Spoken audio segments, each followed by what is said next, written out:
নমস্কার বন্ধুরা, আবাসিক ঘরকন্যা আপনাদের সকলকে স্বাগত। আজকে আমি পনির পোহা করব। কি কি পনির পোহা করতে লাগে চলুন দেখাই, আসুন। দেখুন, পোহা করার জন্য আমি কিছুটা পরিমাণ চিড়ে নিয়েছি। এই যে এই চিড়েটা নিয়েছি, এটাকে এখন ভালো করে আমি ধুয়ে নেব। এই যে আমি ভালো করে জল দিয়ে আমি ধুয়ে নেব। দেখুন, আমি একটা কড়া বসিয়ে নিয়েছি। কড়ার মধ্যে এখন দিয়ে দেব কিছুটা সাদা তেল। যেহেতু বলেছি আমি পনির পোহা করব, তাই পনিরগুলোকে আগে আমি একটু ভেজে নেব।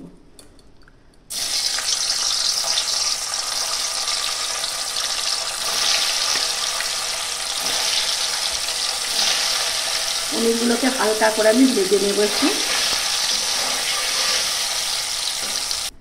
দেখুন, পনির ভাজা তেলেতেই আমি ফুলকপি আর ছোট ছোট করে যে আলু হালকা করে সেদ্ধ করে রেখেছিলাম সেগুলো এখন ভেজে নেব। ফুলকপি আলু ভাজা হয়ে গেছে, এখন আমি তুলে নেব।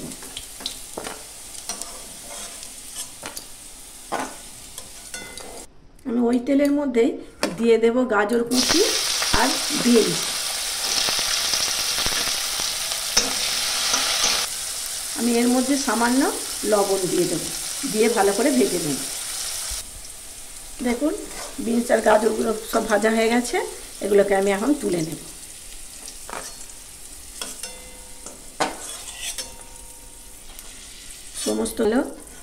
সমস্ত সবজি ভাজা হয়ে গেল।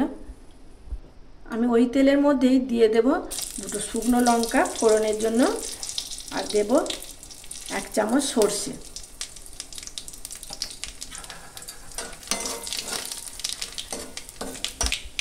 ফোড়নে দিয়ে দেব কারি পাতা।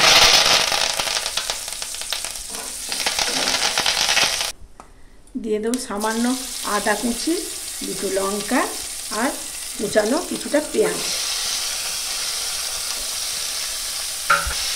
ভালো করে আমি পেঁয়াজ আদা এগুলো ভালো করে একটু ভেজে নেব।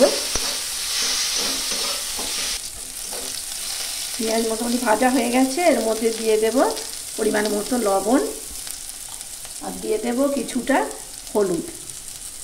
আপনারা তো খেয়েছেন পোহা, আমি একবার পনির দিয়ে যেমনভাবে করছি আপনারা এইভাবে একবার তৈরি করে খেয়ে দেখুন, খুব ভালো লাগে। পেঁয়াজ এগুলো সব ভাজা হয়ে গেছে, এখন আমি সমস্ত সবজি আমি এর মধ্যে দিয়ে দেব। পনির থেকে শুরু করে যা ভেজেছিলাম যে সমস্ত সব সবজি সেগুলো আমি এখন দিয়ে দেব।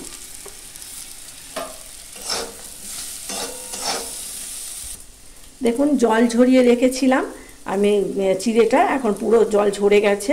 এখন এইগুলো আমি এর মধ্যে দিয়ে দেব, দিয়ে ভালো করে উল্টে পাল্টে আমি এরকম করে ভেজে নেব। আমি বাদাম ভেজে রেখেছিলাম আগে থেকে, সেই বাদামটা এখন আমি দিয়ে দেব। আর দিয়ে দেব আমি এর মধ্যে 1 চামচের মতো চিনি। চিনিটাকে দিয়ে ভালো করে আমি নেড়ে চেড়ে নেব। ঝাল মিষ্টি হবে, খুব ভালো লাগবে।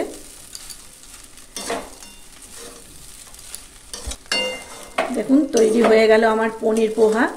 আমি আপনাদের নামিয়ে সার্ভ করে দেখাচ্ছি। বন্ধুরা, তৈরি হয়ে গেল আমার পনির পোহা।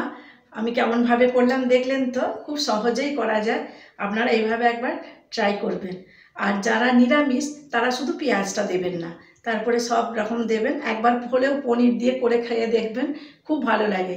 আর আমার এই রেসিপি আপনাদের কেমন লাগলো আপনারা অবশ্যই কমেন্টের মাধ্যমে জানাবেন। যদি ভালো লাগে একটা লাইক করে দেবেন। আপনারা ভালো থাকবেন, সুস্থ থাকবেন, সাবধানে থাকবেন। দেখা হবে অন্য কোনো ভিডিও নিয়ে, ততক্ষণের জন্য টাটা।